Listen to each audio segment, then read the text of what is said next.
नमस्कार, स्वागत है आपका चौथा पैगाम में। आपके साथ मैं हूं फिरदौस। आइए नजर डालते हैं आज की गतिविधियों पर।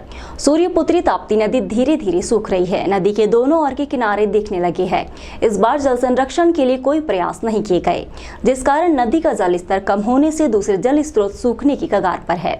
गर्मी का मौसम अभी पूरी तरह शुरू भी नहीं हुआ कि अभी से ही जल स्रोत अपनी जगह छोड़ रहे हैं।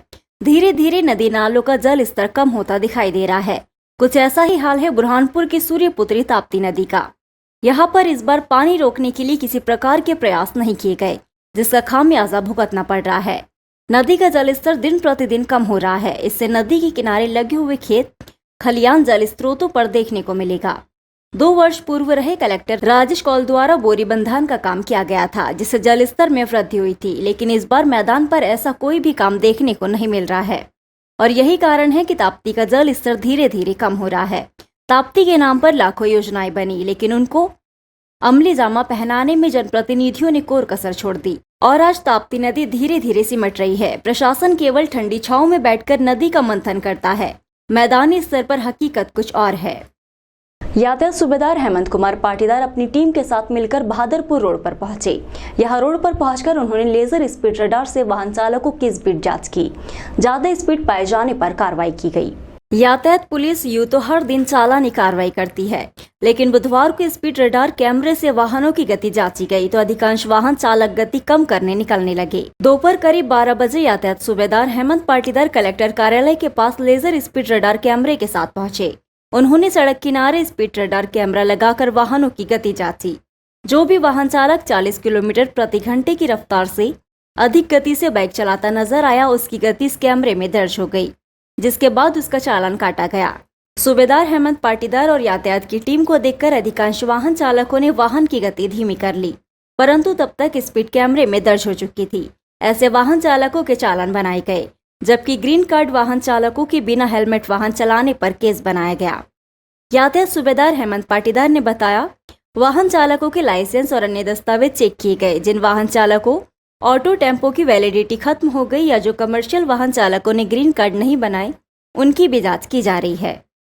सभी प्रकार के वाहनों के लाइसेंस और अन्य आवश्यक दस्तावेज, जैसे जिन ऑटो टेम्पो के हमने ग्रीन कार्ड बनवाए थे, तो उनकी वैलिडिटी अभी है कि नहीं है, ये चेक की जा रही है। साथ ही ऐसे वाहन चालक जो कि कमर्शियल वाहन का संचालन कर रहे हैं और उन्होंने अभी तक ग्रीन कार्ड नहीं बनवाए हैं, तो उन लोगों के दस्तावेज चेक किए जा रहे हैं। सर, कैमरे में देख के भी कुछ किया जा रहा है स्पीड? जी हाँ, गति का परीक्षण करते हुए ऐसे वाहन जिनकी गति बिटिया रोड पर 40 किलोमीटर प्रति घंटा की स्पीड से अधिक है, ऐसे वाहनों को भी चेक किया जा रहा है। अगर ऐसा कोई वाहन प्राप्त होता है तो उस पर चालानी कार्रवाई की जाएगी। बड़े पुल के ऊपर लगी प्लेट बड़ी दुर्घटना का अंदेशा दे रही है। दरअसल अशोका कंपनी के ठेके जाने के बाद किसी ने इस ओर ध्यान नहीं दिया और आज ये बड़ी दुर्घटना का सबब बन रही है। ताप्ती नदी के ओवरब्रिज को बने हुए एक लंबा अरसा हो गया है और अभी तक इस ब्रिज के ऊपर कोई भी मेंटेनेंस का काम नहीं किया गया, जिस कारण दिन प्रतिदिन इस ब्रिज की हालत खस्ता हो रही है। हालत यह हो गई है कि ब्रिज के ऊपर लगी लोहे की प्लेट पलटने लगी है। यदि कोई वाहन यहाँ से गुजरता है तो ये प्लेट अपनी जगह से उतर जाती है, जिस कारण कोई बड़ी दुर्घटना का अंदेशा बना हुआ है। मीडिया में खबर प्रकाशित होने के बाद सांसद ज्ञानेश्वर पाटिल ने सड़क सुरक्षा की बैठक में इस मामले को गंभीरता से उठाते हुए अधिकारियों को निर्देश दिए थे कि बड़े पुल पर जो लोहे की प्लेट निकल रही है उसको जल्द से जल्द दुरुस्त किया जाए, वरना कोई बड़ा हादसा हो सकता है। सांसद ज्ञानेश्वर पाटिल के आदेश के बाद प्रशासन अभी तक कोई जोड़ तोड़ नहीं कर पाया है। वही नेशनल हाईवे के अधिकारी जब इस रोड से गुजरे तो उन्होंने गाड़ी से उतरकर व्यवस्था देखी तो वो भी दंग रह गए। हालांकि उन्होंने कैमरे के सामने कुछ भी कहने से मना किया और कहा कि इसका काम जल्द से जल्द शुरू किया जाएगा। तकनीकी दिक्कत है, उसको देखना पड़ेगा। उन्होंने कहा कि हमें चार्ज मिला है, अब देखते हैं क्या करना है, जल्द ही काम शुरू किया जाएगा। यूक्रेन में फंसे बुरहानपुर के विद्यार्थियों के लिए पुलिस की सकारात्मक पहल देखने को मिली है। थाना प्रभारी वीडियो कॉलिंग कर विद्यार्थियों की परिजनों से बात कर रहे हैं और आश्वासन दे रहे हैं कि बच्चों को वापस लाया जाएगा। यूक्रेन में फंसे बुरहानपुर और शाहपुर के 2 स्टूडेंट्स के सकुशल भारत वापसी को लेकर बुरहानपुर पुलिस की सकारात्मक पहल सामने आई। शाहपुर टीआई गिरवर्सी जलोधिया रश्मि सूर्यवंशी के घर पहुंचे, तो वही कोतवाली टीआई रामेश्वर बकोरिया ने उबैद रस्सीवाला के घर पहुंचे। थाना प्रभारियों ने स्टूडेंट के परिजन को विश्वास दिलाया कि पूरी सरकार आपके साथ है, बच्चे जल्द वतन वापस लौट आएंगे। उन्होंने दोनों स्टूडेंट से वीडियो कॉलिंग कर बातचीत की। बुरहानपुर का उबैद यूक्रेन के पोल्टावा से एमबीबीएस कर रहा है, वो पोलैंड पहुंच गया है। वहां से भारत के लिए निकलेंगे। शाहपुर की रश्मि सूर्यवंशी यूक्रेन के निप्रो में जहां बमबारी हो रही थी वही फंसी थी। अब वो निप्रो से रोमानिया की बॉर्डर पहुंच गई है। टीआई ने आश्वासन दिया कि आप घबराएं नहीं, सरकार आपके साथ है, आप सकुशल घर लौट आएगी।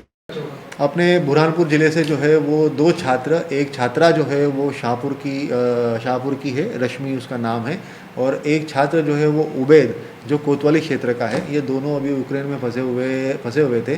तो इसमें शासन द्वारा जो है वो अपने स्तर पे बड़ा अच्छा प्रयास कर इन दोनों को वहाँ से रेस्क्यू करके भारत में वापस लेके आ रहे हैं। तो इसके संबंध में जानकारी जो है वो शासन के द्वारा हमारे पास आई थी और ये बताया भी गया था कि उनके परिवार से एक बार संपर्क करके उनको जानकारी दे दी जाए। थाना प्रभारी जो शाहपुर के लोकल के थाना प्रभारी है, उनके द्वारा उनके घर पे जाके उनको इसकी जानकारी भी दी गई और साथ साथ कोतवाली में भी उबैद के घर जाके उसकी जानकारी दी गई। उनसे व्हाट्सएप कॉल पे भी बात की गई है।